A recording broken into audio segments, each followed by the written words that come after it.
Welcome back students, આપ સૌનું આપણી યુટ્યુબ ચેનલમાં હાર્દિક સ્વાગત છે.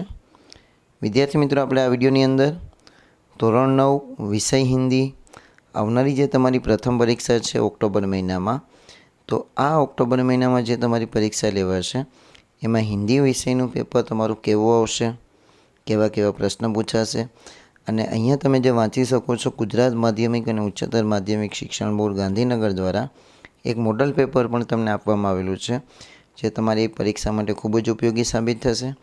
અને એટલા માટે ઉપયોગી સાબિત થશે કે તમને એના આધારે આઈડિયા આવશે કે પેપરમાં કેવા કેવા પ્રશ્નો પૂછાશે. તો શરૂઆત કરીશું આપણે સૌપ્રથમ. તો તમારું પેપર 50 માર્ક્સનું રહેશે, સમય રહેશે 2 કલાકનો. હવે તમને અહીંયા ગુણભાર આપેલો છે સૌપ્રથમ કે એ વિભાગ 14 માર્ક્સ, બી વિભાગ 14 માર્ક્સ, સી વિભાગ 10 માર્ક્સ અને ડી વિભાગ કેટલા માર્ક્સનો રહેશે? 12 માર્ક્સનો. તો આ રીતે તમારા 50 માર્ક્સ પૂરા થશે. હવે એના પછી આગળ તમને જે માહિતી આપેલી છે કે વિભાગ એની અંદર ફરીવાર શું પૂછાશે, તો જો અહીંયા તમને આખું ડિસ્ક્રિપ્શન સાથે જ આપેલું છે. વિભાગ એમાં ટોટલ 5 પ્રશ્નો. પહેલું છે રિક્ત સ્થાનો की पूर्ति, એ 2 માર્ક્સનું. सही विकल्प चुनकर विधान पूर्ण कीजिए, 2 मार्क्स. निम्नलिखित प्रश्नों के एक वाक्य में उत्तर लिखिए, फिर 2 वाक्य में उत्तर लिखिए और 5-6 वाक्य में उत्तर लिखिए. તો આ રીતે તમારો વિભાગ એ કમ્પ્લીટ થશે. એવી રીતે વિભાગ બી, તો વિભાગ બીની અંદર ફરીવાર રિક્ત સ્થાનો કે પૂર્તિ એટલે કે ખાલી જગ્યા પૂરો. કાવ્ય પંક્તિ પૂર્તિ કીજીએ, તો જો એના માટે તમારે 1લી અને 10મી કાવ્ય કંઠસ્થ કરી લેવાની. એના પછી એક વાક્ય में उत्तर, 2-3 वाक्य में उत्तर और 5-6 वाक्य में उत्तर लिखिए, એટલે કે જવાબ લખવાના. તો આ રીતે પણ તમારું 14 માર્ક્સ વિભાગ બી કમ્પ્લીટ થશે. એના પછી વિભાગ સી વ્યાકરણ વિભાગ છે તમારો. કયો વિભાગ છે? વ્યાકરણ વિભાગ, જે તમારો 10 માર્ક્સનો રહેશે. કેટલા માર્ક્સનો રહેશે? 10 માર્ક્સ. એટલે કે 10 પ્રશ્નો પૂછાશે. હવે શું શું પૂછાય? मुहावरे का अर्थ, कहावत, वाक्यों को शुद्ध कीजिए, शब्दों का विरोधार्थी शब्द, समानार्थी शब्द, शब्द समूह के लिए एक शब्द, शब्द का उपसर्ग, भाववाचक संज्ञा, कर्तृवाचक संज्ञा और विशेषण. તો આ રીતે 10 પ્રકારના પ્રશ્નો હશે વિભાગ સીમાં, જેના બધાના 1-1 માર્ક્સ હશે. અને એના પછી તમારો વિભાગ ડી લેખન વિભાગ આવે છે, જે તમારો 12 માર્ક્સનો છે. એ 12 માર્ક્સમાં તમને એક પ્રશ્ન છે કે નિમ્નલિખિત પરિચ્છેદ को पढ़कर नीचे दिए गए प्रश्न का उत्तर लिखिए. એટલે કે ફકરો લખવાનો, ફકરો હશે ને એના આધારે તમને પ્રશ્ન પૂછેલા હશે, એના 3 માર્ક્સ છે. એવી રીતે નિમ્નલિખિત रूपरेखा के आधार पर कहानी लिखकर उसे शीर्षक दीजिए.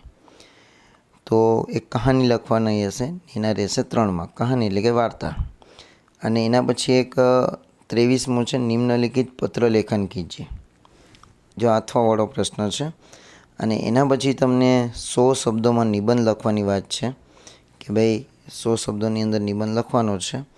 એના માટે તમને 3 નિબંધ આપેલા હશે. કેટલા નિબંધ આપેલા હશે? 3, જેમાંથી તમારે કોઈ પણ એક નિબંધ લખવાનો છે અને એના રહેશે 6 માર્ક્સ. તો આ તો તમારું પ્રશ્નપત્રનું પરિરૂપ. હવે એની વ્યવસ્થિત રીતે અહીંયા માહિતી આપેલી છે.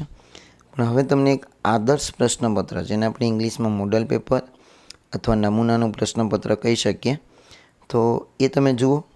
પહેલાં એ વિભાગમાં જુઓ 2 ખાલી જગ્યા છે. આ બધી વસ્તુ તમારા પાઠના આધારે હશે. એના પછી નિમ્નલિખિત વિધાન પૂર્ણ કીજીએ.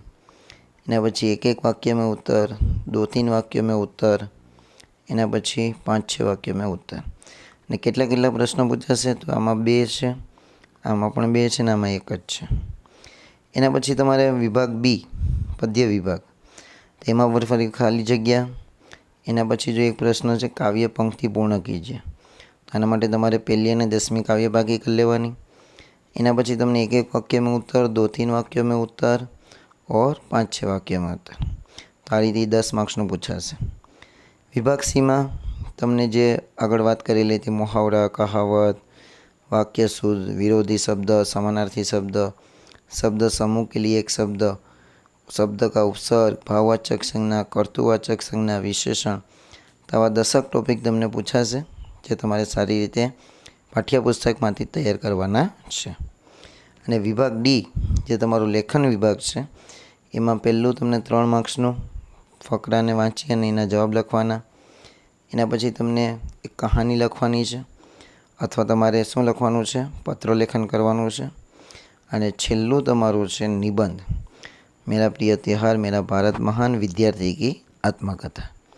તો આ 3 નિબંધમાંથી તમારે કોઈ એક નિબંધ લખવાનો છે અને એના 6 માર્ક્સ રહેશે અને કહાનીના પણ કેટલા માર્ક્સ રહેશે? 3 માર્ક્સ.